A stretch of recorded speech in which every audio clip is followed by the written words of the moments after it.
برادران اسلام، سرکار سیدنا بدیع الدین احمد زندہ شاہ مدار رضی اللہ تعالیٰ عنہ کوئی چھوٹے موٹے اللہ کے ولی نہیں ہیں،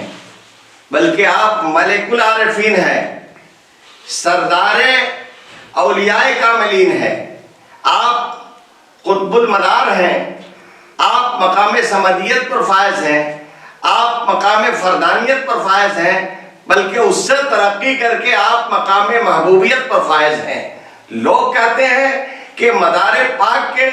آستانہ اور روضے کا طواف ناجائز ہے، کچھ بریلوی بھی ایسا کہتے ہیں، کچھ دیوبندی بھی ایسا کہتے ہیں، لیکن ان مولویوں کو اپنے اکابر اور اپنے بزرگوں کے فتاووں اور کلمات کے بارے میں کوئی جانکاری نہیں ہے۔ میں آپ کو بتاؤں، سرکار سیدنا سید آل رسول احمدی کے استاذ محترم شاہ عبدالعزیز محدث دہلوی ہیں، اور ان کے والد محترم جناب شاہ ولی اللہ محدث دہلوی ہیں۔ آپ کا حکم ہے، آپ کی کتاب الانتباہ فی سلاسل اولیاء اللہ میں آپ رقم فرماتے ہیں کہ جب کسی مقبرہ میں داخل ہو تو 2 رکعت اس بزرگ کی روح کے لیے ادا کرے۔ اگر سورہ فتح یاد ہو تو پہلی رکعت میں سورہ فتح پڑھے اور دوسری میں سورہ اخلاص پڑھے، اور اس کے بعد یہ سارے امور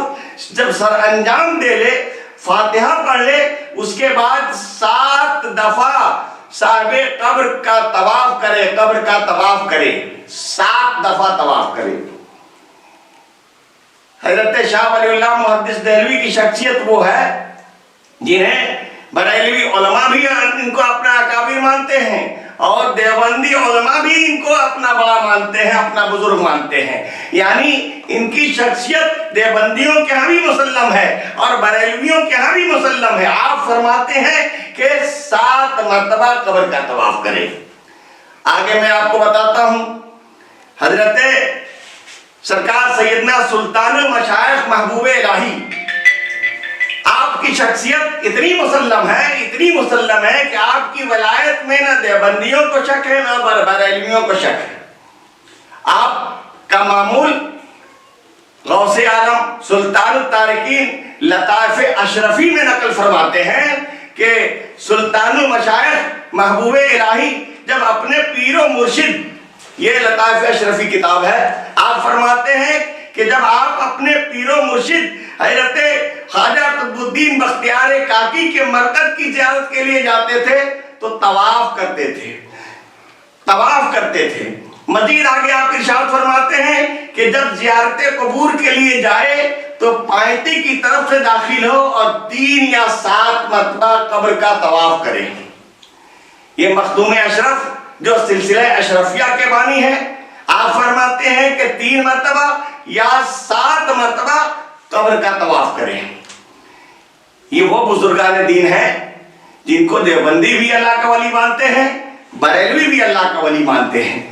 3 مرتبہ یا 7 مرتبہ طواف کرنے کا حکم دیتے ہیں۔ اور ایک اور واقعہ نقل فرماتے ہیں کہ حضرت ابو سعید ابو الخیر جو اکابر اولیاء اللہ میں جن کا شمار ہے، جب وہ اپنے پیر ابو الفضل کے مزار پہ حاضری دینے جاتے تھے تو قبر کے گرد طواف کیا کرتے تھے۔ تو میں آپ کو بتانا چاہتا ہوں کہ چاہے دیوبندی ہوں یا بریلوی ہوں، ان دونوں ہستیوں کو مسلم بزرگ مانتے ہیں، اولیاء اللہ میں شمار کرتے ہیں، اور ان اولیاء اللہ کا فرمان یہ ہے کہ جب قبروں پہ جائیں تو قبر کا طواف کریں۔ ایک اور میں دیوبندی مسلک کی کتاب کا حوالہ دیتا ہوں، حفظ الایمان، جو دیوبندی مسلک کی مشہور زمانہ کتاب ہے، جس کو مولانا اشرف علی تھانوی نے مرتب کیا ہے، تصنیف کی ہے۔ اس کتاب میں مولانا اشرف علی تھانوی لکھتے ہیں کہ تعظیم کے طور پہ،